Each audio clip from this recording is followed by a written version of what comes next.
Salve, salve família, aqui é Flaudis Andrade, DDI Podcast. Nós estamos aqui em mais um episódio, né? Como vocês bem sabem, a gente tem se preocupado muito, cada convidado que vem aqui, temos escolhido a dedo, e o slogan foi vocês que escolheram, né? O podcast das autoridades. Então, se é autoridade, esquece, né? Está no DDI Podcast. Eu também quero agradecer aos nossos patrocinadores, se não fosse vocês, nada disso seria possível. Nada disso, não teríamos conseguido chegar até aqui, né? Nada disso seria possível realizar se você não tivesse confiado na gente. Então se inscreva no canal, compartilhe, comente, divulgue para mais pessoas. Cada vida que passa por aqui, que é um marco na sociedade local e nacionalmente também. Tem histórias aqui que a gente ouve que vai ficar registrado para o resto da sua vida, seus filhos, seus netos. É um marco, é um divisor de águas, antes e depois dos episódios quando você assiste. Então, meu muito obrigado. Papai do Céu continue abençoando vocês. E hoje nós estamos aqui com uma figura marcante da cidade de Arapiraca. Um jovem, mas o fato de ser jovem não o descredibiliza, pois é um cara que vem aí galgando e conquistando um espaço muito grande na advocacia, principalmente criminal do nosso estado. E eu estou aqui hoje com César Filho. César, boa noite. Boa noite, meu amigo. Tudo jóia? Tudo Satisfação. bem, graças a Deus. Né? Quero aqui agradecer o convite e dizer que já me sinto pressionado, não só pelas autoridades que passou aqui, como pelo slogan aí que foi a galera que escolheu, né? Porque de autoridade eu tô longe, viu? Nada. Só sou um lutador, como você falou, um jovem, mas tô aí na crescente, agradeço e espero que seja um bom papo aqui, que a gente continue elevando o nível, meu amigo, do seu podcast que eu venho acompanhando, né? Vi alguns amigos aqui, Rodrigo, Sim. Cláudio, Hector, todo mundo aqui. É muita gente boa, Magela, agora acabei de assistir hoje, assisti o do Magela hoje, um grande cara. E espero manter esse nível aqui, que não é missão fácil não, viu, meu irmão? Mas vou tentar. Bacana. César, me conta aí um pouco da tua história. Quem é o César Filho? Doutor César Filho. Rapaz, como eu te falei, doutor, eu passo longe, sabe? Eu sou um cara que eu posso dizer simples, né? Eu não sou, apesar de gostar de muita formalidade, né? Eu, por exemplo, advogo só de branco, gosto de usar muita gravata. Hoje em dia tá muito difícil, né? A gente vê assim no dia a dia essa formalidade, né? Acho que o avanço da tecnologia digital tá quebrando isso. Mas apesar disso, eu sou um cara muito simples, né? Sou daqui de Arapiraca, minha família, além de uma tia, eu acho que eu fui o segundo formado da família, sou de família humilde. Nunca passamos necessidade, mas sou de família humilde e apesar de nascer aqui e ser radicado aqui, a minha família tem uma ligação muito grande com o Lagoa da Canoa, que é o interior, aqui próximo. E é isso, como eu tô te falando, um cara humilde que se apaixonou por advogar desde a quinta, sexta série e sétima série no ensino fundamental ainda. E tô na luta, sou advogado criminalista já há quase 8 anos. Tô aí lutando e tentando somar com essa sociedade, com a humanidade, na verdade, né? Sou um servo do Senhor, digamos, na vida. Bacana. Como é que surgiu o interesse pela área jurídica? O que é que acontece? O interesse na área jurídica já foi especificamente na advocacia criminal, por coincidência. Eu até contei aqui de outra vez de um podcast de um colega. Quando eu era muito jovem ainda, acompanhando o meu avô, falecido avô, que faleceu agora com Covid, eu acompanhando ele na política, ele era candidato a vereador aqui em Lagoa da Canoa, né, na cidade que eu acabei de falar. E aí teve um episódio muito engraçado que um candidato a vereador foi preso, né, suspeita de compra de voto. Hoje, como advogado, a gente sempre diz, né, suspeita de compra de voto. Até que se prove, né, meu amigo? E aí, aquele alvoroço na cidade, né, aquela autoridade lá, o juiz mandando prender, aquela coisa toda, aquela coisa bem fantasiosa mesmo. E aí, todo mundo preocupado, querendo que chamasse um advogado só falava o nome do fulano. E aí eu ficava lá, e como criança ainda, eu ficava pensando, rapaz, quem é esse cara? Que vai bater de frente com o juiz? Meu Deus do céu, quem é esse cara? Aí, aguardando chegar, chegou, né, o advogado e escreveu ainda, né, à mão, na caneta, papel, um pedido de liberdade. Na época eu não sabia o que era, hoje eu sei, um pedido de liberdade. E aí conseguiu soltar. Aí eu lembro que eu brinquei com a minha mãe, com a minha avó, e disse, rapaz, eu quero ter uma caneta dessa aí. E ali na minha cabeça eu digo, rapaz, o cara com uma caneta resolveu o problema da vida de muita gente.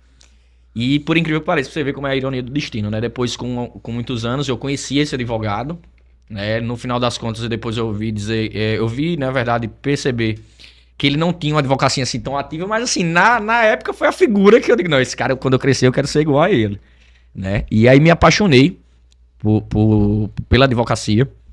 Entrei, assim que eu terminei a faculdade, assim que eu terminei o ensino médio, eu prestei vestibular para todos os vestibulares que eu fiz. Na época ainda não era nem Enem, né? Sou um pouco velho já, apesar de ser jovem. E eu lembro que eu tinha passado tanto na Uneal, Direito, como no Cesama, antigo Cesama. E aí, naquela dúvida, na época a Uneal tava de greve. Aí eu escolhi pelo Cesama, me formei no Cesama. A gente foi a última turma do Cesama, né? Porque depois eu vi a falência do Cesama. Foi criada uma outra faculdade. E eu tive a satisfação de ser a última turma do saudoso Cesama. E aí, desde o primeiro dia da faculdade até o último, sempre quis ser advogado. Né? Sempre quis ser advogado. Inclusive, fui pressionado, digamos assim, pelos professores, porque na época que eu fiz a prova da OAB, eu passei no 8º período. Faltando 1 ano e meio, eu acho, para terminar o curso. E eu lembro como hoje, passei com 65 pontos na primeira fase, que precisava de 40. E na segunda fase, 9,8. Eu lembro até que tinha um professor que queria que eu recorresse para tirar 10. Eu digo, homem, pelo amor de Deus, eu queria era passar, homem. Daí foi sorte. E aí, como todo mundo, né, eu até sou um crítico disso, sou um cara chato em relação a isso. Todo mundo diz, eita, agora se estudar mais um pouquinho, vira juiz. E aí todo mundo fala, não, siga o concurso, uma nota dessa, você tem que seguir o concurso, né, público. E aí não, eu digo, não, cheguei onde eu queria. E aí comecei a advogar já porque era uma paixão de infância. Na verdade, até hoje ainda é uma paixão. Eu até brinco com o Ventura, que é um cara que eu digo pra você trazer aqui, né? Pra mim é a maior referência da advocacia aqui de Arapiraca, do interior. Eu sempre brinco com ele. Eu digo, Ventura, eu acho que o nosso problema é que a gente gosta demais de advocacia. Como é o nome dele? Ventura. Doutor Ventura. Doutor Ventura. Já tá lançado o convite aqui. Doutor Ventura, queremos o senhor aqui no DDI Podcast. Pronto. Vamos fazer esse corte aqui. Pronto, tá certo. E mandar que é pra uma ele. autoridade. Agora vai manter o nível de autoridade, entendeu? É a maior referência da advocacia do interior. Bacana, sem dúvida alguma. Bacana. Já tá feito o convite, doutor Ventura. Pois é, Nos eu quero. honre E me chame para servir água para ele aqui, para o senhor. Bacana. Você falou sobre advogado de branco no início da sua fala. Foi, Isso me chamou a foi. atenção. Por que advogado de branco? Rapaz, eu acho só questão de formalidade mesmo, né? Eu, como sou de uma turma mais jovem, eu vejo muito advogado querendo inovar, sabe? Assim, aqueles caras, porra, eu acho que vou dizer quase um TikToker, né? Os caras estão perdendo a essência. Como eu sou um cara apaixonado pela advocacia, eu acho que eu tenho essa pegada mais formal, mais do início, sabe? E aí o advogado de branco só por conta mais de uma questão, porque eu acho que é mais fácil combinar com gravata, porque a gente vê cada figura nos fóruns que nossa senhora, a gente tem um grupo aqui de futebol. Top model. Não, a gente tem um grupo aqui de futebol da OAB Alagoas, né, da seleção da OAB Alagoas. E a gente fica sempre mandando print de um do outro, né, vestido. Meu irmão, tem uns caras que eu acho que se arrumam no escuro, viu? Que é camisa verde, gravata vermelha, calça jeans. Poxa, mas aí eu gosto de advogado de branco, não tem nenhum simbolismo muito forte. É só porque eu acho que é mais formal mesmo, né? Eu acho que pra quem advoga, eu acho que a formalidade e a vestimenta, né, mostra o seu cartão de visita. Eu acho que é um dos seus primeiros cartões de visita. É a sua aparência. E eu acho que o advogado, ele, por mais que essa pegada nova de rede social, de podcast, de TikTok, dessas questões, tá tendo um avanço muito grande, mas eu acho que a advocacia, né, ela ainda é uma profissão muito que deve manter essa formalidade, essa questão. É só por conta disso mesmo. Entendi. Os seus pais, foram alguma influência na área jurídica para você? Ou algum parente na sua família? Não. Não, minha mãe é professora, Certo. né? É aposentada hoje, ela é formada em geografia, apesar de não ter exercido o mistério na área de geografia, que ela era mais professora do fundamental. Meu pai vendedor de cerveja até hoje, né? A gente tenta todo dia tirar ele do mercado, que ele já tá um senhor. Ele vai ficar bravo comigo, mas já tá um senhor. A gente tenta tirar ele, mas ele é um cara apaixonado, não quer ser promovido, quer nada, quer vender cerveja. E a única inspiração que eu tive, assim, da área jurídica, apesar de não ser formado, era meu avô. Meu avô era um político nato, dos primórdios de Arapiraca e da região. E era aqueles caras, né, que não era formado em nada, mas entendia de tudo. E eu digo a vocês, sem medo de errar, mesmo ele não sendo formado, ele era uma das pessoas que mais tinha conhecimento jurídico que eu conheço, até hoje. Hoje, onde eu chego, Magela era amigo dele na época. Todo mundo que eu chego diz, rapaz, seu avô. Oxe, todo mundo se surpreende, porque ele não era formado. Na verdade, a formatura dele era em francês. E aí ele trabalhava com essa parte política, mais burocrática, e era a minha inspiração jurídica. Inclusive, vários insights que eu tenho hoje é da minha avó, que pra mim é a rainha da minha vida. E eles são duas pessoas que não são formadas na área, mas eu digo a você, eles têm muito mais a ensinar nessa área jurídica do que os próprios doutores que a gente vê por aí. Bacana. Como foi a escolha pela área criminal? Rapaz, eu sempre fui o cara chato da história, sabe? De criança, de colégio. Na verdade, até tem um amigo, João, que quando eu estudava com fundamental, ensino médio com ele dizia, rapaz, tu vai ser advogado. Ele tá cara chato. Tudo quer ter razão, tudo quer... E aí eu acho que a área criminal... Não, sempre tem um porquê, né? Aquele cara... E eu acho que, de verdade, eu acredito, viu, Flaudísio? Eu acredito muito que é dom, sabe? Que é missão. Porque não é à toa que eu já tinha esse coração pelo debate, desde criança. Eu sempre fui do cara que sempre quis defender. Eu lembro do colégio, toda a briga que tinha, eu tava defendendo o povo. Por mais que até eu nem gostasse da pessoa ou não concordasse ali com aquela briga, eu não queria, sempre queria defender. Eu nunca fui uma pessoa de acusar. Então, eu acredito muito, né? Eu sou muito religioso, apesar de não ter uma religião definida. Eu sou muito religioso, acredito em Cristo, né? Em Jesus, em Deus. Estudo muito a Bíblia, já fiz curso de teologia e eu acredito muito nessa questão sobrenatural, sabe? Por isso que eu digo, eu tenho certeza que a minha missão é ser advogado e advogado criminalista, porque eu acho que de todas as áreas, não desmerecendo da área da advocacia, é uma das áreas mais humanas, sabe? Assim, que tá ali sentindo realmente as dores da sociedade. Porque assim, todo processo criminal, ele é movido de dor, né? Seja da dor da vítima, ou seja até da dor do acusado, porque por mais que ele fez ou seja culpado, nem sempre é um psicopata que não tá nem aí pra nada. É um cara que tá carregando dores, inclusive de ser condenado, né? A gente pode aqui dizer, a dor da vítima é maior, a dor do acusado é menor, mas é um processo que vive com dores. Não existe num processo criminal, não existe na área criminal um processo vitorioso. E só por existir o processo já é uma derrota. Então assim, eu acredito muito nessa questão de energia que é missão. Eu tenho muito isso comigo. Então, por isso que eu não consigo nem te dizer assim, por que eu escolhi... Não, pra mim eu não consigo lembrar nem eu pensando em outra área. Em que pese eu ainda estudei muito tributário, mas eu não consigo lembrar de eu pensando nem de outra área de como eu fazer para advogar. Pelo contrário, eu não consigo nem ler de outra área. Se você chegar aqui pra mim com o processo mais fácil do mundo, de outra área eu não consigo nem dar palpite.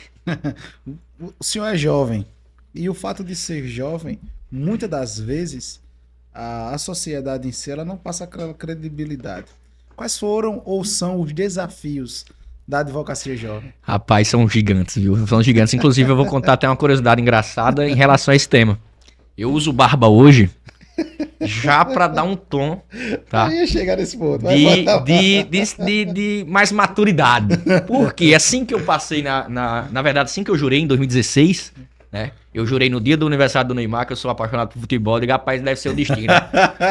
Dia do aniversário do Cristiano Ronaldo, do Neymar e a minha juramento, porra. Isso não é normal. E aí, muito jovem, né? Magro. Você é bom de bola?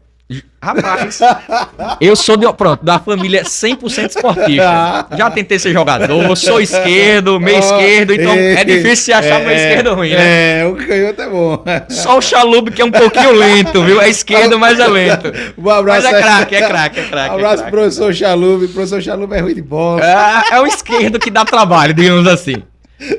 Mas voltando, foi muito engraçado isso. Eu fui fazer eu não usava barba na época, né? Magrinho, assim, desde 15 anos eu tenho esse mesmo peso, esse mesmo corpo. Só que eu não usava barba. E aí eu fui fazer uma audiência, até de um processo um pouco complicado. Acho que o meu segundo ou terceiro processo. Era uma organização criminosa lá, tal, em Porto Real do Colégio. E aí meti a banca, meti broche da OAB, saí com meio mundo de equipamento. Quando eu chego na sala de audiência, aconteceu 2 vezes com o mesmo juiz, viu? Falecido hoje, por isso que eu posso até falar. Eu sentei na vez da audiência e nada de começar a audiência. Daqui a pouco o juiz olha pra mim emputecido e diz, ô menino. Emputecido é ótimo. Chama o advogado, que ele tá achando o quê? Que eu tenho o dia todo pra esperar ele aqui. Chama o advogado pra gente começar a audiência e eu aqui, ó. Eu era o advogado. Aí eu digo, doutor, o advogado sou eu. Ele fez, é o senhor? Meu Deus, eu achei que você era o estagiário do advogado. Poxa, meu amigo, aí tem outra história do mesmo juiz. Quando eu entrei na sala pra fazer a audiência, ele achou que eu era o réu. Aí eu fiquei pensando em casa, eu digo, rapaz, como é que eu vou fazer pra ter o tal do cabelo branco? E aí eu digo, vou deixar a barba crescer? Aí pronto, aí acho que tem mais de 10 anos que eu uso barba. De vez em quando eu até brinco, tiro a barba zero mesmo. Aí meus amigos de OAB, o pessoal lá da diretoria fica me chamando de estagiário. Eu disse, agora chegou o estagiário. Aí o artifício que eu uso pra tentar passar um pouco mais de maturidade, digamos assim, é a barba, porque, como eu falei no início, o cartão de visita da gente é a nossa imagem, né? E aí a gente tem que se preocupar também com isso, porque daqui que a gente prove, né? Agora falando um pouco mais sério, daqui que a gente prove que a gente tem maturidade, tem experiência, a gente tem que fazer o cartão de visita da venda, né? Até para a pessoa, o seu cliente comprar, para depois você mostrar realmente que é capaz, né? E assim, a advocacia jovem, ela é muito desafiadora, principalmente no interior, eu acho. Porque nas grandes cidades, o advogado jovem ele ainda consegue facilmente se espelhar ou até advogar dentro de grandes escritórios.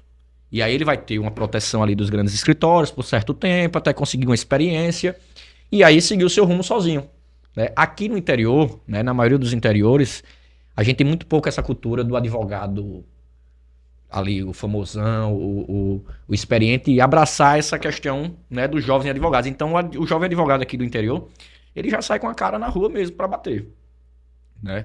Eu fiz um caminho um pouco diferente, mas na maioria dos jovens, ele é quem vai ali, como diz o Matuto voltando do futebol, ele cobra o escanteio e vai cabecear, né? Então, o desafio do jovem é muito, muito difícil, né? Não é fácil. Por isso que aí o meu conselho para os jovens advogados, que eu fiz, e eu acho que quase tudo que eu adquiri na advocacia, de experiência de tudo, foi vindo da OAB, né? O jovem advogado ele deve se abraçar com a nossa instituição. Hoje eu sou diretor da OAB e digo com propriedade de que é o escudo do jovem advogado. Então é ali na OAB que ele vai ter troca de experiência, ele vai ter um escudo, como eu acabei de falar. Então eu acho que uma coisa que vai compensar esse desafio, vai proteger o jovem advogado desse desafio, é andar abraçado com a nossa instituição, que é a nossa protetora. Eu acho que é isso daí. Bacana. A área criminal, ela não tem dia e não tem hora. Você falou, o senhor bem ressaltou sobre uma experiência com o magistrado. Mas já aconteceu, chama um advogado, diz um advogado aí o cara indica o advogado, aí chega o doutor César e o cliente se surpreender. Já muito. Na verdade, eu fico brincando sempre. Eu digo, advogado criminalista não ganha dinheiro, não. Mas quem tem história pra contar é advogado criminalista. Previdenciário, o pessoal que aposenta o povo, é tudo rico. Agora, quem tem história é advogado criminalista. Já aconteceu de tudo comigo, né? Hoje, como eu te falei, como eu sou apaixonado pela advocacia, eu gosto de ver tudo. Eu tenho diversos softwares, eu sou um cara que gosta de tecnologia, eu tenho diversos softwares de acompanhamento do escritório, mas eu gosto da minha planilhazinha do Excel ali. E eu tenho orgulho daquilo ali, porque eu já passei hoje, graças a Deus, de 500 processos criminais. Então, em quase 8 anos de advocacia. Então, meu amigo, já vivi do que você imaginar. Já cheguei em delegacia de polícia olhar pra mim e dizer, o advogado do PCC aí. A criminalidade de tal cidade é assim por conta desse advogado. E por ironia do destino, depois esse próprio policial virou meu cliente. E aí começou a respeitar e entender o trabalho do advogado. Então, a vida ensina. Eu sou um cara que não é que bato de frente, mas assim, gosto de ser respeitado, né? O advogado criminalista, ele deve sempre prisar de ser respeitado, porque você ali vai ser um escudo de que todo mundo tá querendo bater. Então você tem que ter um posicionamento de respeito. Mas eu já passei de tudo, já passei disso daí, de falta de credibilidade, daí ter esse menino, esse maguinho, homem, pelo amor de Deus, já de tudo, mas assim, graças a Deus eu consegui provar que todos gostaram do meu serviço, né? Graças a Deus, a maior porta de entrada de clientes assim lá no escritório é indicação principalmente de outros advogados, que eu acho isso muito bom, porque já é uma pessoa que conhece da área e tá indicando, então ali eu acho que passa uma validade até maior, mas dos próprios clientes. Mas como eu te falei, já passei de tudo, na porta de delegacia, na porta de fora, de audiência, já vi advogado mais velho intimidar, e eu ter que me virar ali para defender o meu cliente, já de tudo. Infelizmente, a advocacia é um ramo muito difícil, né? Eu costumo brincar também dizendo que também não é só desgraça, porque senão ninguém queria ser advogado, né? Mas assim, na advocacia criminal, principalmente o jovem advogado, ele é... Acontece de tudo. Inclusive de propostas indecentes para tudo que você imaginar realmente. E aí por isso que eu digo tem que estar perto da OAB, porque é difícil manter, né, uma linha de profissão e o jovem advogado é vulnerável, digamos assim. E aí precisa estar esperto, digamos assim. Infelizmente, boa parte da sociedade ela não consegue compreender e distinguir que o advogado ele está defendendo não aquele que cometeu tal ato, mas o direito daquele que cometeu. Entretanto, mediante as situações, as pessoas e a sociedade elas tendo ciência disso, e mesmo tentando as pessoas conscientizarem e as autoridades tentando conscientizar, elas não querem entender. Principalmente no caso da família das vítimas. Em algum momento, pelo fato do senhor estar defendendo ali o acusado, já chegou a sofrer ameaças? Já sofri ameaça, já sofri perseguição, já sofri tiro. Não em mim, graças a Deus, mas assim, digamos que de advertência, né? O que é que acontece? Intimidação. Intimidação, é. Eu vou até contar esse caso, vou tentar ser breve, mas assim, infelizmente, a gente é muito incompreendido, tá? Porque de verdade eu até entendo. Não é fácil a família de uma vítima conseguir entender o meu trabalho. A gente também, para não se revoltar, tem que também tentar se colocar no lugar do outro. Porque eu como advogado, eu bato tanto para que a sociedade se coloque no lugar do cara que fez, que se fez também teve um motivo, não foi assim. Então tem todo... É porque a gente também, viu Flaudice? A gente tem um preconceito de que o advogado criminalista, isso eu bato muito. A gente tem um preconceito que o advogado criminalista é o cara que só gosta da impunidade, que tá lá para inocentar o cara. Mas não só existe condenado e inocentado, não. O advogado criminalista, eu acho que até hoje, a maioria deles brigam mais para adequar uma pena justa do que para inocentar. Que a gente tem um preconceito. Eu lembro do Cláudio. Pronto, Cláudio Canuto contava, foi meu professor, ele contava uma história de que tinha um advogado bom lá na cidade, que quando o cliente chegava, viu essa história é engraçada, quando o cliente chegava no escritório dele, falava, fulano, doutor, eu matei fulano. Aí disse que o advogado fazia, não. Estão dizendo que você matou. Você não matou não, peraí. Aí eu acho que essa fama do advogado, ela ainda bate forte na sociedade. Mas assim, o advogado não é só isso. Não é só pela impunidade. Lógico que, infelizmente, na maioria das vezes, os processos criminais, eles têm maioria das brechas de anulação, processo, a justiça lenta prescreve. O Brasil, no final das contas, ainda é um país de impunidade. Não de prisão. Prisão prende demais. Mas assim, eu falo do mérito mesmo Sim. da situação. Aí tem essa fama. Mas assim, é muito incompreendido o advogado. Hoje, eu vou contar alguns casos assim que eu passei, coisa muito rápida. Eu advogo hoje aqui num caso de muita repercussão aqui em Arapiraca, que eu passei meses analisando comigo mesmo se eu assumiria ou não aquela defesa. Porque por mais que eu acreditasse ali no direito, no que estava acontecendo, porque eu conhecia o processo, 100%, não vou dizer nem 90%, 100% da sociedade era totalmente contra. E qual era o ponto crucial? Em que pese eu não conhecesse a vítima, muitos amigos meus próximos, era muito próximo da vítima. Então, querendo não bater um receio em mim ali daquela situação de como advogar. Só que o que acontece? Como eu te falei, eu sou um advogado nato. E não estava me deixando em paz ver o rumo daquele processo. É um caso de repercussão aqui de um empresário, que a polícia militar foi a fazer uma abordagem e aconteceu o fato que está sendo apurado nesse processo. E no início desse processo eu era advogado de um militar, de 6 investigados. E aí durante o inquérito eu consegui tirar provar, né, no inquérito que esse meu cliente não deveria ser indiciado porque ele não tinha participação. E aí depois os outros investigados tiveram a vontade de me contratar. E aí eu fiquei pensando muito nisso. Por quê? Por conta mais pensando em enfrentar a sociedade que o próprio processo. Só que aí, no final das contas eu resolvi assumir a defesa porque eu ia ser covarde com o que eu penso, com o que eu sonho da advocacia, que eu sei, como eu te falei, eu acho que eu sou predestinado para isso. Então eu ia ser covarde com a missão que Deus me deu. E aí, por que eu tô falando isso? Porque vai justamente no ponto que eu estou dizendo. O advogado, ele não tá para inocentar. Ele tá para que seja feita a justiça. Por mais que a sociedade ache que não, mas é. E aí, eu tô dando esse caso exercer exemplo prático, não posso contar muito detalhe, porque ainda está acontecendo a instrução, né, o julgamento. Mas o que acontece? Eu digo, ó, eu me reuni com meus clientes e disse, ó, eu aceito a missão, mas eu acredito que esse processo aqui é isso, e não é isso. A sociedade pintava de um jeito, né? A defesa estava sendo outro, por outro ponto, mas eu digo, olha, nem é 8, nem é 80. O que eu acredito é isso daqui.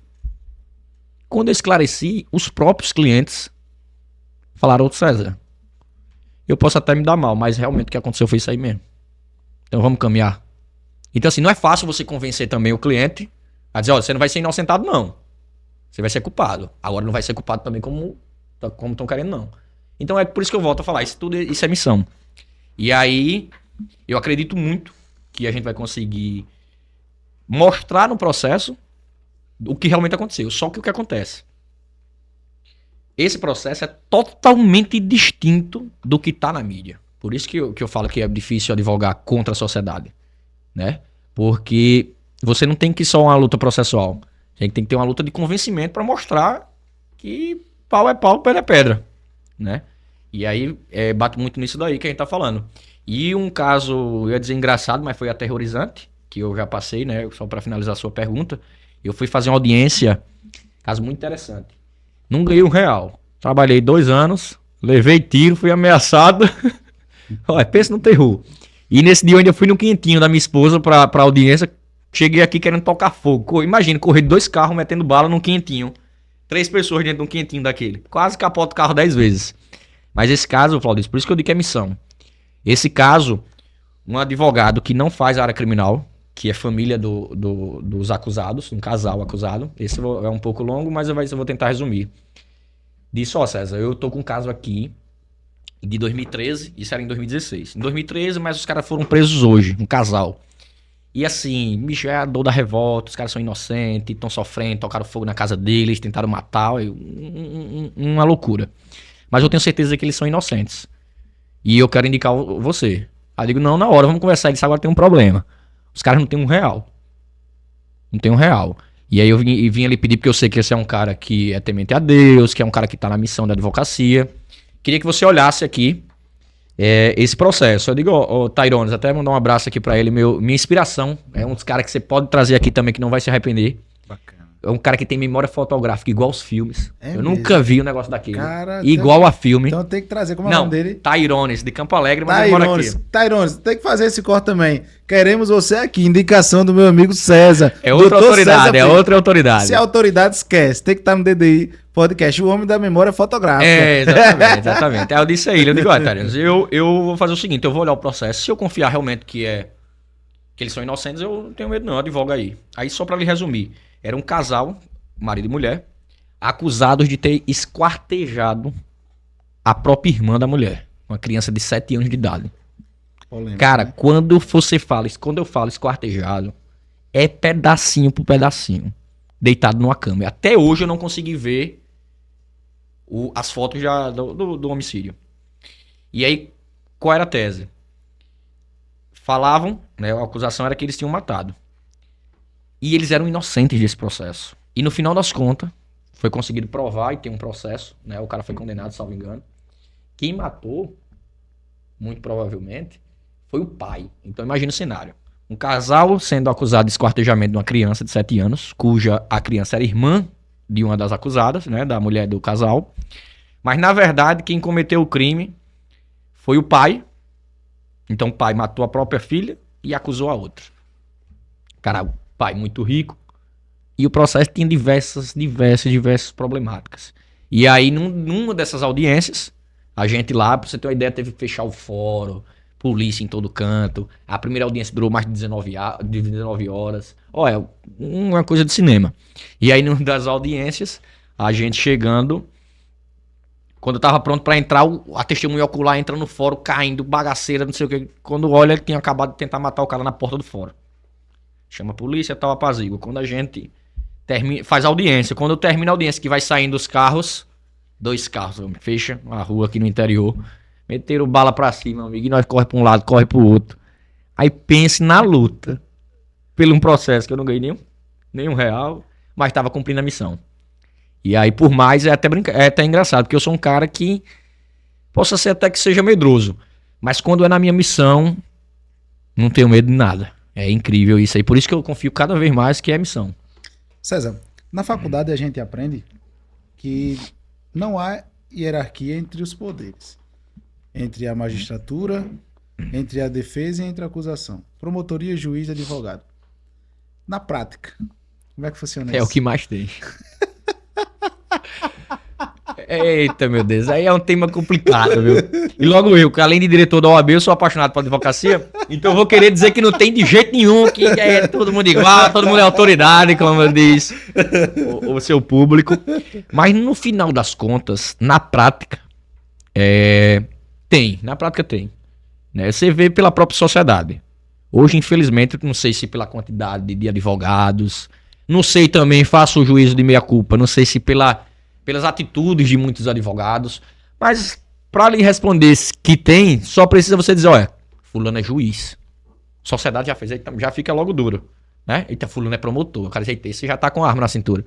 Quando diz, eita, fulano é advogado, isso é uma missão malandro. Infelizmente tem isso. Por isso que eu bato muito lá na OAB, bato muito conversando com os advogados, sou um cara muito colaborativo, converso com qualquer advogado, seja gostando dele ou não, eu tô pronto para ajudar, porque eu acho que a advocacia unida e colaborativa é que vai tentar conseguir trazer a advocacia de volta para esse mesmo patamar, porque já houve esse patamar. Antigamente, quando fulano é advogado, aí teu filho do fulano é advogado, então era autoridade. Hoje a advocacia, eu acho que pela quantidade de faculdades e tudo isso daí, foi perdendo esse patamar, digamos assim. Mas só a advocacia consegue voltar de novo, né? Mas eu volto a falar, na prática sim, mas assim, na lida não pode ter hierarquia. E, como eu te falei, eu advogo há quase 8 anos, já passei de 500 processos criminais, nunca tive um problema de prerrogativa, seja lá o que for, com delegado, juiz, promotor, pelo contrário. Me tornei amigo pessoal de muito delegado, muito promotor e muito juiz. E promotor até mais, que normalmente é o que a gente briga muito. Mas assim, eu tenho 2 grandes amigos na promotoria. E por quê? Porque, como eu te falei, o advogado tem que ser respeitado. Eu não peço amizade de ninguém, eu peço respeito. Porque assim, se o cara lhe respeita como profissional, ele não vai nunca violar suas prerrogativas, nunca vai achar que você está abaixo na hierarquia. Não, ele vai lhe tratar de igual para igual. Então, você tem que ter esse balanço. Né? Eu nunca tive problema, mas também eu nunca fui submisso. Né? Então, graças a Deus, apesar de ser um jovem advogado, eu me considero ainda um jovem advogado, até brinco com a minha esposa. Digo, rapaz, já tô batendo os 10 anos, cadê a parte de ficar rico? Que essa historinha de, não, eu sou jovem advogado, daqui a pouco eu venço na vida, não tá dando mais não pra contar. Mas é isso, entendeu? A advocacia precisa dessa alavancada pra, na prática, voltar para o mesmo, essa questão da hierarquia, entendeu? Apesar que na lei não existe. Então, se um advogado precisar, ele tem que ser de igual para igual mesmo. Nem maior, nem menor. Né? Na lei, ela deve ser obedecida e a OAB tá aí para fazer ser obedecida, né? Se for preciso. A gente esteve gravando aqui com o Dr. Rosmar, que é um grande jurista, né? Escritor, renomado a nível de Brasil. E ele bem falava, né? Sobre alguns advogados que tremem à frente de alguns magistrados, mas também o inverso é real. Exatamente. Alguns magistrados que, a depender do advogado que esteja ali a defender tal cliente, o magistrado pensa 2 vezes. Pensa 2 vezes antes de decidir, antes de falar. Porque é o seguinte, eu vejo isso na prática, eu converso muito com meu sócio. Né? Aqui em Arapiraca, eu não me recordo de ter algum escritório que faz exclusivamente criminal. Lá no meu escritório sou eu, meu sócio e mais 2 advogados. 100% criminal. É muito difícil isso acontecer na prática. Mas assim, eu percebo que, graças a Deus, a gente brinca de argumento de autoridade. Que é como o seguinte, se você é especialista ali, o juiz pode não concordar, o promotor pode não concordar, mas pelo menos ouvir com atenção, vai dizer, não, se o cara sabe do que tá falando, deixa eu ver. É como se tivesse essa diferença, sabe? E a gente na prática, né, a gente percebe que é natural do ser humano. É natural do ser humano, seja promotor, juiz, mecânico, seja o que for. Se você vê que você pode passar por cima de uma pessoa, assim, numa decisão, numa coisa, ele vai passar. Mas se um dia você pensa, rapaz, se eu der um murro no cara, o cara vai me dar uma rasteira. Aí você pensa 2 vezes antes de dar o murro. Então, por que eu tô dizendo isso? Tô dando esse exemplo banal, né? Mas assim, com certeza quando um juiz, um promotor vê um advogado combativo, quando o juiz e o promotor vê um advogado muito técnico, conhecendo aquele tema ali, ele vai pensar 10 vezes antes de fazer uma decisão. Porque ele sabe que se fizer errado, o advogado vai derrubar. Se ele ultrapassar o limite dele, o advogado vai representar. Então, com certeza. Do mesmo jeito, ao contrário. Quando você está advogando numa cidade, numa coisa que você vê que o juiz é mais tranquilo, ou o promotor é mais tranquilo, o advogado vai fazer. É natural do ser humano, do relacionamento humano. Por isso que o advogado precisa ter essa combatividade, né? Bacana. Você é muito modesto nas palavras, né?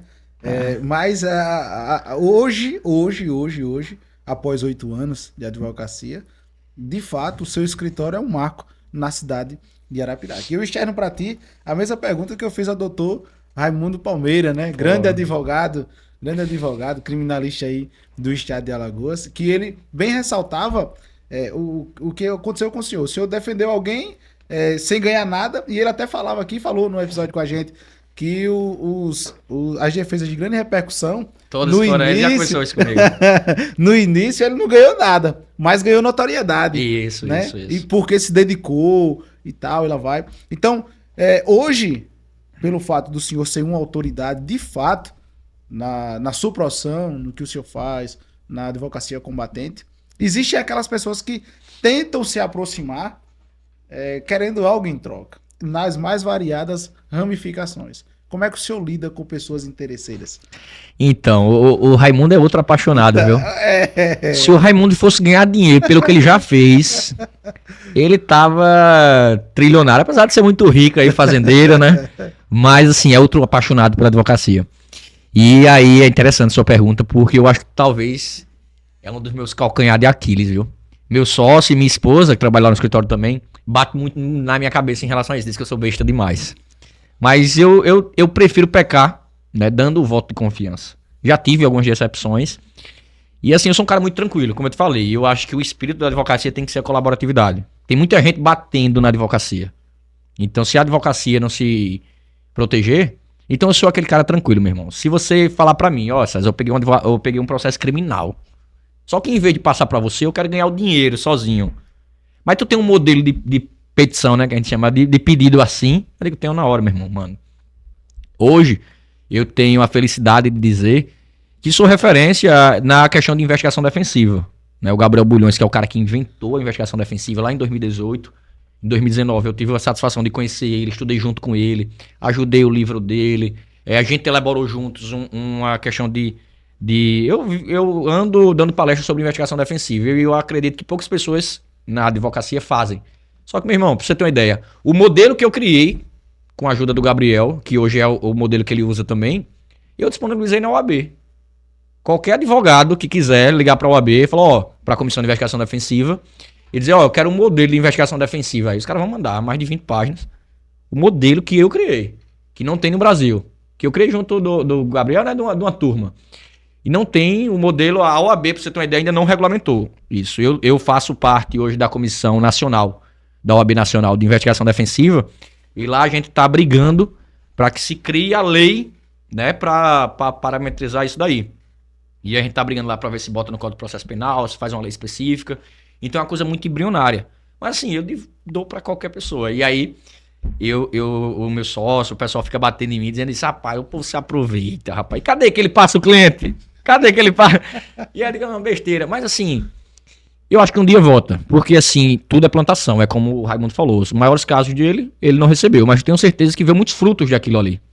E é aquela história. Eu, quando sou colaborativo com um colega advogado, ele pode não me passar aquele. Mas um dia, quando o caso dele apertar, que ele vê que não vai dar conta, ele vai me procurar. Entendeu? Então eu acho que é uma via de mão dupla, por mais que às vezes você seja muito...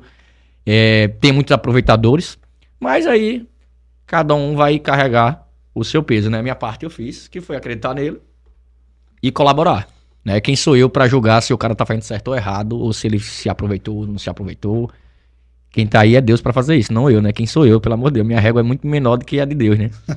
E aí, eu penso isso, mas assim, por mais que me prejudique, eu acho que não é uma coisa ruim não, sabe? Você fala muito sobre Deus. Qual é a sua relação com Deus? Cara, é tão íntima que eu chamo ele de cara. É engraçado isso. Eu não tenho religião, tá? Eu já frequentei centro espírita. Na minha infância frequentava muito a igreja evangélica. Na verdade, com minha avó, até meu apelido era Pastorzinho. Hoje eu frequento muito a igreja católica, porque minha esposa e a família da minha esposa é muito católica, então ali eu frequento. A igreja que eu frequento é católica, mas eu não tenho religião. Minha religião é Deus. Porque eu acredito em todas as religiões. Porque eu costumo dizer, não lembro agora quem foi que me disse, mas pra mim, Deus é um livro, religião é um óculos. Então você, para ler o livro, às vezes vai precisar do óculos da igreja católica. Às vezes vai precisar do óculos da igreja evangélica ou do espiritismo. Só que talvez eu usando o seu óculos da igreja evangélica, eu não vou conseguir ler. Então, cada óculos vai ser pessoal. Então, meu irmão, quem sou eu para dizer que religião é certa ou errada, desde que ela leve a Deus? Então, eu faço um curso de teologia com o Rodrigo Silva, um cara extremamente inteligente. Eu li a Bíblia já algumas vezes. Então, meu irmão, para mim, religião é só religiosidade. É aquele negócio de você, formalidade, de cumprir, de estar ali dedicando aquele momento. Mas, meu irmão, se todos os caminhos levam a Deus, meu irmão, então não tem o que fazer. E aí, eu peço até desculpa a Deus, mas assim, eu tenho uma intimidade tão boa que eu converso ele como eu converso com você aqui agora. Mas é isso, por isso que eu digo que é missão. Tenho certeza disso. Como é que você lida com as críticas? Cara, eu nem sei como é que eu lido com as críticas, sabe? Porque o maior crítico meu sou eu. Inclusive faço terapia há 4 anos. A terapia, na verdade, é hipnose, que é outro cara que eu vou lhe indicar, o Thiago Joseph. Bacana. Que é um hipnólogo aqui de Arapiraca. Thiago Joseph, hipnólogo. Isso, Thiago Joseph, mais outra autoridade. Tem que ver essa galera toda pra cá. O cara, um dos mais... Ele tem todos os cursos que você imaginar aí a nível nacional, internacional. Eu costumo dizer que ele me tirou do buraco com a hipnose e a terapia me manteve fora do buraco. Inclusive, eu descobri o autismo nessa terapia. E aí, talvez por conta do autismo... No caso, você é autista? Isso, talvez por conta desse autismo é que o maior crítico meu sou eu. Até meu terapeuta diz direto, bicho, viva suas vitórias. Porque eu não sei se é algum trauma de infância, não sei, mas eu sou meu maior crítico. Então, eu nem me abalo muito com as críticas externas, porque eu mesmo que me idoso, sabe? Não me afeta muito não as críticas. Até porque a minha área ela é bastante criticada. Bastante criticada. Só quem passou a dor de ser meu cliente é que me agradece. Mas normalmente não é reconhecida, não. Você fala que a hipnose lhe tirou de um buraco. O que foi que aconteceu na sua vida? O que acontece? Se é que você pode estar. Não, posso, tô tranquilo demais. Aqui a minha vida é um livro aberto. Agora não, eu sou muito direito. Antigamente eu dizia, até brincando com a minha esposa, eu digo, a minha vida é um livro aberto. Algumas páginas estão coladas. Mas agora não, agora já tá tudo aberto mesmo. O que é que acontece, Claudio? Eu não vou conseguir recordar, mas acho que uns 4, 5 anos atrás. Na verdade, desde quando eu fazia a prova da OAB, eu tive crise de ansiedade. Até desencadeou problema de estômago e tal. E aí, dos últimos 4, 5 anos, começou a ficar incontrolável. Pra você ter uma ideia, eu passava todas as noites em crise de pânico, só sossegava quando vomitava. E aí, isso vai deteriorando tanto mentalmente como fisicamente. Né? Inclusive, problema de estômago, gastrite e tudo mais. Cheguei até a ter úlcera por conta disso daí. E aí, não consegui explicar.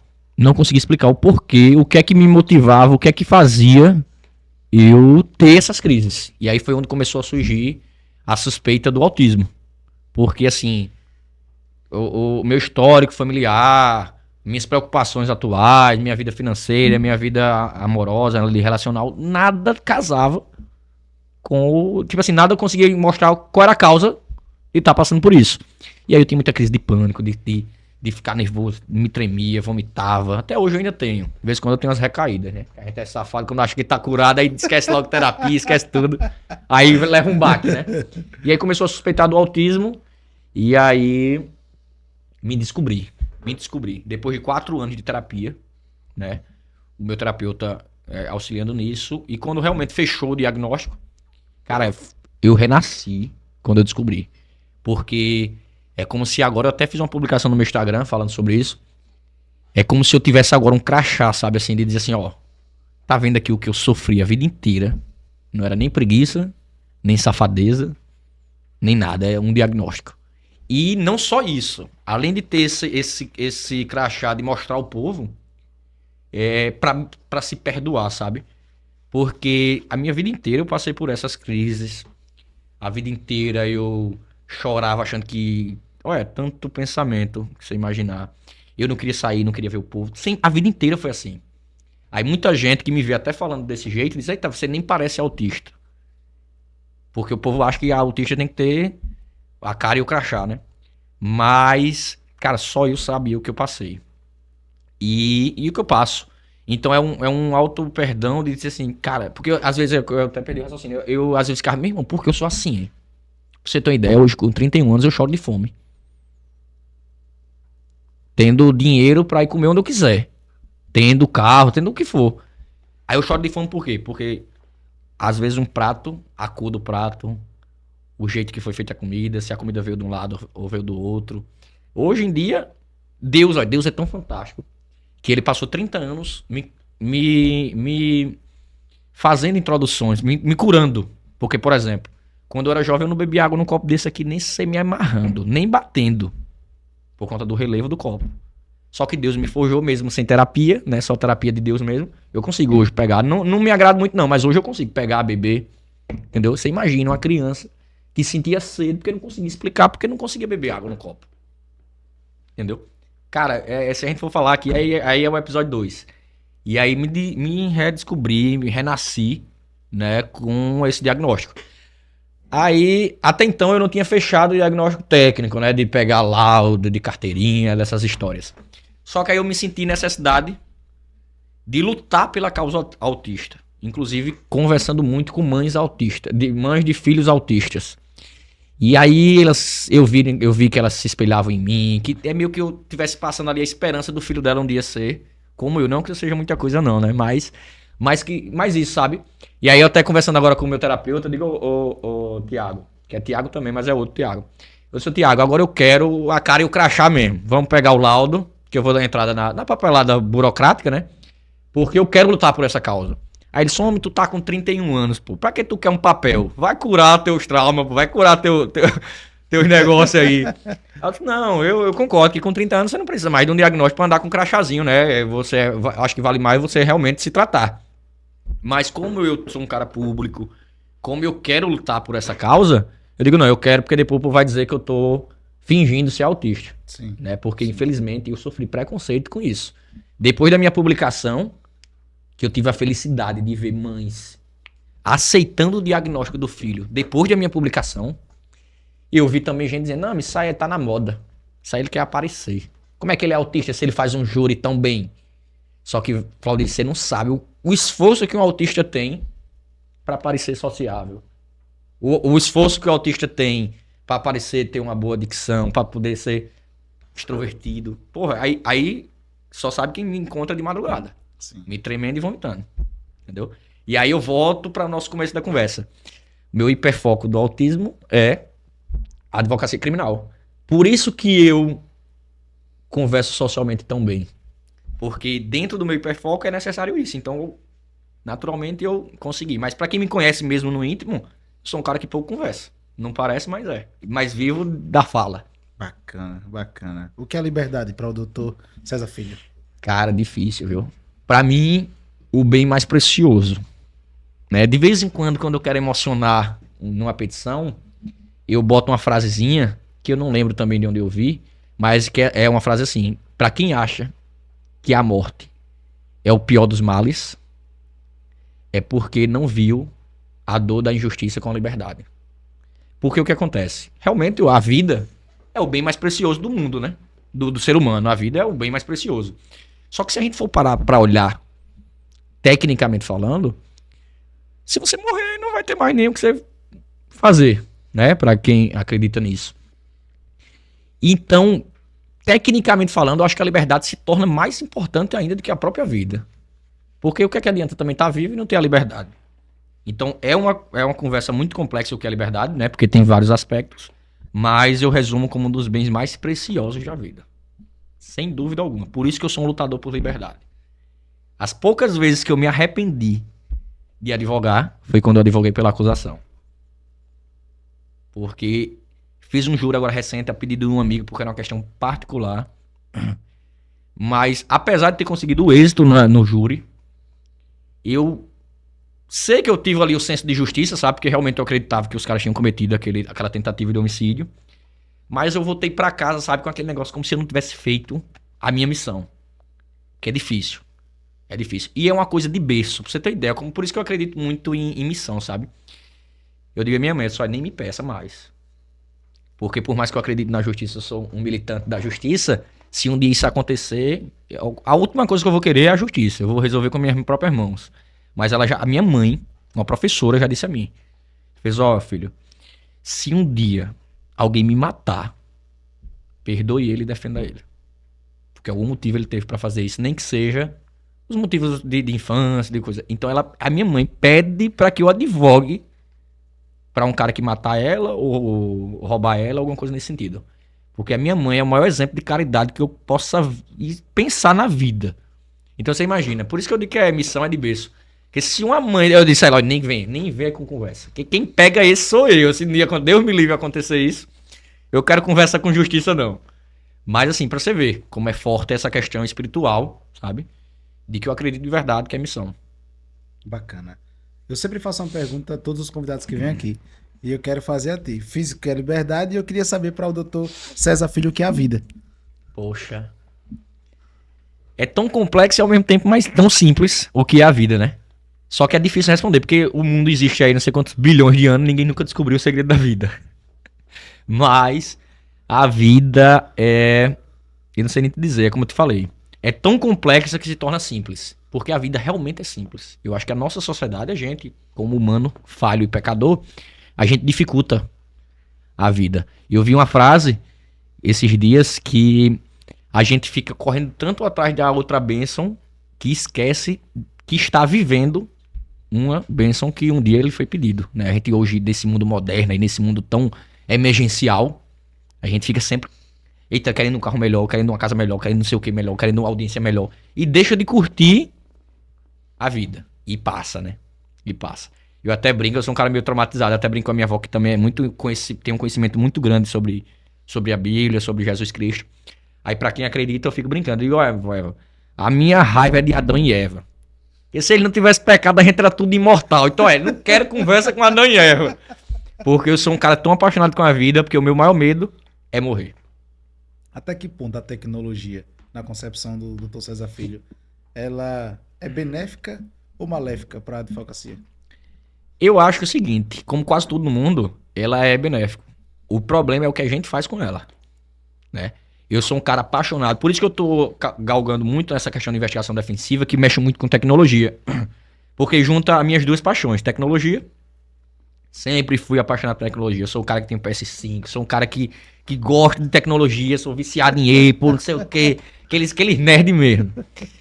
E até tô estudando muito a questão de inteligência artificial, do chat GPT, por exemplo. Tô estudando muito isso e me auxilia muito na advocacia, viu?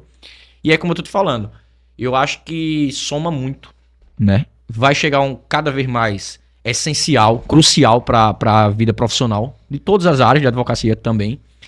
Mas eu acredito em duas coisas. Primeiro que o problema é o que a gente faz com ela. E o segundo é que nada substitui o humano. Então a tecnologia pode fazer a maior defesa do mundo. Buscar a melhor técnica, a melhor escrita, o que for. Mas aquele toque ali humano, ele nunca vai deixar de existir na advocacia. Nunca vai deixar. Até porque a advocacia, seja na criminal, seja em qualquer área, ela lida com sociedade. Né? São problemas da sociedade. Seja previdenciária, problema da sociedade financeira. Se for outra área, questão familiar. Então, cara, não existe, nunca vai existir uma máquina que reproduza 100%. Né? Vai existir máquina com superpoder, que eu acredito, inclusive, das teorias de conspiração, que deve ter máquina aí, meu irmão, que a gente nem sonha o que ela faz. Aí eu sou adepto das teorias de conspiração aí, viu? E sei que existe esse tipo de máquina. Só que o que acontece? Nada vai substituir o humano. E o maior problema da máquina é o que o humano faz com a máquina, e não a própria máquina. Bacana. A gente vivencia aí o superlotamento nas celas, né? A população carcerária muito elevada. O que é que o Dr. César Filho acha das prisões? Deveria haver mais relaxamento de prisão? As políticas em si, elas estão de fato corretas? Essa questão de prisão, o superlotamento, qual é o seu posicionamento sobre isso? Eu sou defensor da liberdade, lógico, né? Até por conta da minha área. E acho que prisão realmente é a última ratio mesmo, deve ser para aquelas pessoas que não têm mais convívio social, tá? Mas no Brasil é extremamente problemático a questão de prisão, não só por conta da superlotação. A gente prende errado, mantém preso errado e solta mais errado ainda. Então a gente não acerta em nada, né? Não é à toa que a maior parte da população carcerária do Brasil são presos provisórios. E preso provisório tem um problema grande. Nem certeza tem se o cara fez. Entendeu? Os condenados já tecnicamente passaram por um processo, já tem um juízo de culpa, né? Mas não, você imagina que é você passar 3, 4, 5 anos preso e no final das contas, ou você provou que é inocente, ou a justiça falhou e não provou que você é culpado. Meu irmão, como é que restaura uma vida de um ser humano desse? E aí, eu sou adepto da teoria que tem que pagar o justo, não pode pagar pelo pecador. Então é o seguinte, eu prefiro soltar 10 culpados de que prender um inocente. Então, meu irmão, enquanto eu não tenho... César, você é contra a prisão perpétua, você é contra a prisão de morte? Não sou contra os institutos. Eu sou contra a aplicação dele no Brasil, porque não vai aplicar. O Brasil hoje tem as maiores e as melhores leis do mundo. Nas faculdades nos Estados Unidos, em Portugal, na Itália, tem matérias de ponto de miranda, inclusive aqui um alagoano. Os caras de fora estudam as nossas leis. Então o problema não é a lei, é a aplicação da lei. Entendeu? E aí se torna uma bola de neve. Se torna uma bola de neve, é como eu falei. O Brasil é o país da impunidade. Porque prender quem não cometeu ou quem não deveria também é uma impunidade. Com a vítima, por exemplo. Porque o que acontece? O cara hoje quer prender, mas não dá, não tem resultado. Por isso que a gente solta tão mal. Por quê? Porque quando a gente prende todo mundo, né, vai superlotar. E aí a gente vai ter que soltar, porque não tem como botar todo mundo no mesmo canto. E aí começa a soltar mal. Então se a gente tivesse uma triagem de prender realmente quem é necessário, não ia ter que apertar o outro lado da moeda. Então eu confesso, eu acho que a política criminal, né, do sistema penitenciário brasileiro é totalmente errada. A gente gasta milhões para investigar, gasta mais milhões ainda para julgar, gasta milhões para deixar preso e não gasta R$1 quando vai soltar. Aí o que é que acontece? O cara volta de novo, irmão. Volta de novo. Você, quando um preso provisório é solto aqui em Alagoas, nem a família é avisada na maioria das vezes. Presídio do Agreste aqui em Arapiraca, acho que 26 km de Arapiraca, no meio do mato. Acho que a próxima cidade mais próxima deve ser 15 km. O cara empurra ele com a roupa vermelha, logo pra ficar com um carimbo de preso. Empurra ele e joga ele no meio da rua pra ele ir pra casa. Aí, irmão, o cara sai de lá cheio de trauma. Não tô dizendo que ele é inocente, que é o coitadinho, não. Mas vamos pra prática. Não precisa ele ser gente ruim, não, pra fazer isso. Até um gente boa fazia. Você imagina aí, você ameaçado de morte pelos seus bandidos lá, seus amigos. Ameaçado de morte pela polícia, porque tem um confronto direto, né, entre bandido e polícia. Traumatizado porque passou uma temporada dentro do presídio, eu acho que o cabo não sai sã de lá. Aí é jogado na porta de um presídio a 20 km, no mínimo 20 km da sua casa. E aí você vai ter que ir a pé. Qual é o instinto natural do ser humano? Ele vai procurar alguma coisa, ou pra roubar, ou pra fazer alguma coisa, pra poder ir embora, no mínimo. Então é meio que a gente jogasse ele na selva, sabe? Só, toma aí, se vira. Aí ele vai se virar como? A gente aqui, eu, você, todo mundo aqui tem esclarecimento, tem estudo, tem base familiar. Às vezes derrapa. Imagina um cabo que não tem ninguém no mundo. E aí eu volto a falar. Não tô dizendo que eles são passar a mão na cabeça de bandido, não. Mas é o seguinte, a gente tem que se preocupar. Se a gente que eu digo Estado, tem que se preocupar com isso daí. Então a gente meio que força essa máquina a ficar girando, sabe? E aí eu acho que é totalmente o caos que a gente vive hoje. Prende mal, investiga mal, prende mal, mantém preso pior ainda e solta pior ainda. Por isso que todo mundo da sociedade é revoltado com a sensação de impunidade. Bacana, bacana. Muito bom. Cara, que podcast marcante de hoje. Eu espero manter o nível, porque aqui já começou a me impressionar, viu? Começou a me impressionar. Só as férias aqui, pô. Só as férias. Cara, se inscreva aí, pessoal. Compartilhe, comente, divulgue para que mais pessoas assistam. Tem assunto para um segundo bate-papo. É como eu falei. Advogado advogado criminalista não ganha dinheiro, não. Mas quem tem história pra contar, meu amigo. E olha que tem muitas, viu? Poxa. Tudo que é bom dura pouco e a gente tá se aproximando para o final. E a gente já tá batendo aí quase 11k. Quando esse episódio for, eu acho que a gente já vai estar em 11k lá no Instagram. E batemos 1.000 inscritos no YouTube. Então, meu muito obrigado a você que tem assistido, que tem compartilhado, que tem comentado. Sem vocês, nós não teríamos chegado até aqui. Também agradecer aos nossos patrocinadores. Meu muito obrigado a cada patrocinador. Se não fosse vocês, nós não teríamos chegado até aqui. Doutor César, a gente sempre costuma fazer um bate e volta no final do episódio. E eu queria saber de ti um time. Pô, sou apaixonado por futebol, viu? Mas eu vou dizer o Asa, né? Nosso grande Asa. É o time que mais me dá dor de cabeça. Mas dizem que o amar o fácil não é amar, né? Então por isso que eu amo tanto o Asa. Bacana, bacana. Uma cor. Azul. Por que o azul? Não tem, como quase tudo na minha vida, não tem explicação. Mas dizem que por coincidência é a cor preferida do autismo. Aí por isso que eu acho que eu gosto do autismo. Antes de saber, eu já gostava. Bacana. Rapaz, eu também gosto muito do azul. Ó. Cara, pra mim é muito bom o azul. É uma música, nem que seja um trechinho, não pode faltar na playlist. Rapaz, engraçado. Em relação da música, eu sou apaixonado. Inclusive, todos meus amigos que eu parei de beber, né? Mas todos os amigos que estão bebendo por aí, eles filmam e mandam pra mim. Só que é engraçado, é aquela Sou Apenas um Rapaz Latino-Americano do Belchior. Só que é engraçado, eu ouvi aquela música e imaginava um cenário pela criação. Sim. Quando eu fui pesquisar o porquê ela foi criada, não tem nada a ver com o significado que eu tenho dela pra mim. Só que eu fico brincando, Belchior que se vire, o significado dela é esse daqui. Mas eu acho que remete muito a mim, sabe? Sou apenas um rapaz latino-americano, sem dinheiro no bolso, sem parentes importantes e vindo do interior de Arapiraca. Mas no final das contas tem nada a ver com esse significado. Rapaz, o senhor já é escritor? Se eu já... Sim, já tem Não.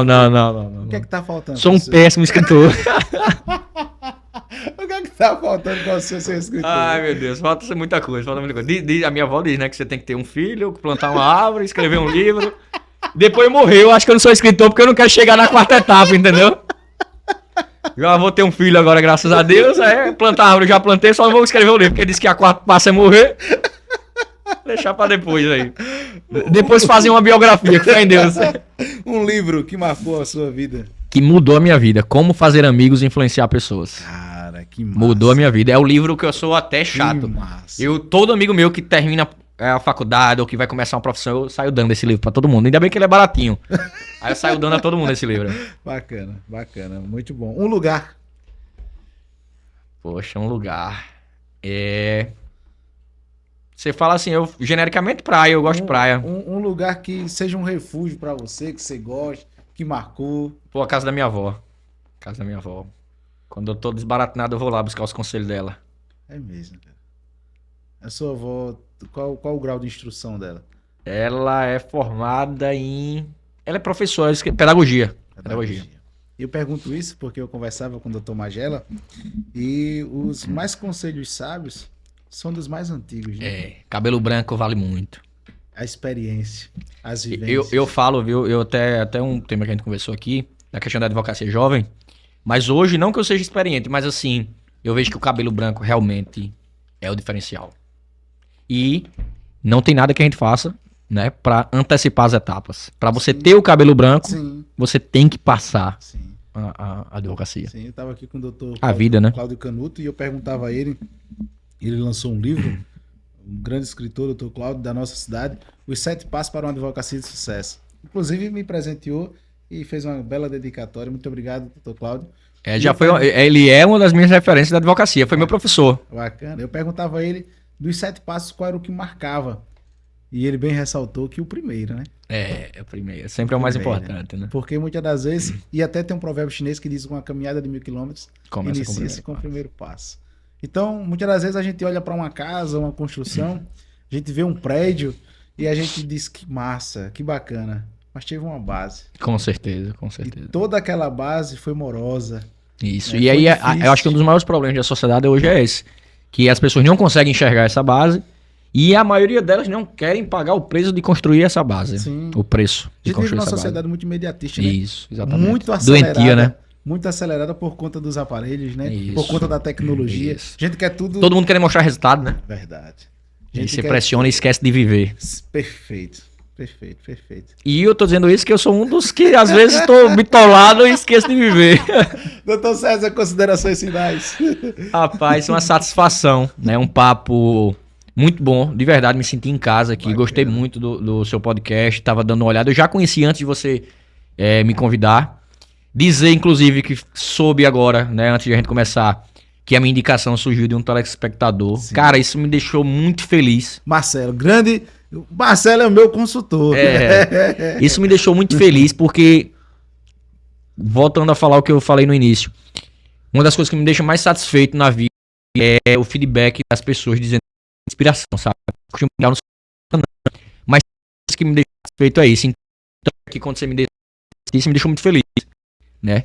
E agradecer, tô aqui disponível para voltar, para trazer algum amigo. Voltar, conheço muita gente boa. Tem que voltar. Conheço só aqui já dei umas 4 indicações. Vai vir. Vai ter que passar o contato dessa galera pra gente. Pronto, tô às ordens porque assim, gostei do seu projeto de verdade e confio em o que eu puder apoiar, né? Eu vi, assisti hoje do Magela, vou assistir do Rodrigo, vi.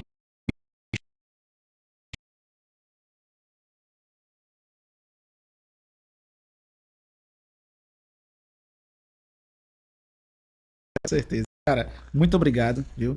Sei que mediante tantas ocupações e a vida de, como bem ressaltei no início, a vida de um criminalista não é fácil, porque não tem dia e não tem hora. Não, tem não. Cheguei atrasado justamente por conta da missão.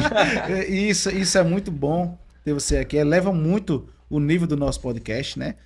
O slogan de o podcast das autoridades é porque, de fato, aquele que vem aqui, ele é autoridade em algum assunto e ninguém melhor para ouvirmos do que um jovem advogado, que apesar de ser jovem, é uma autoridade e é um espelho para muitos.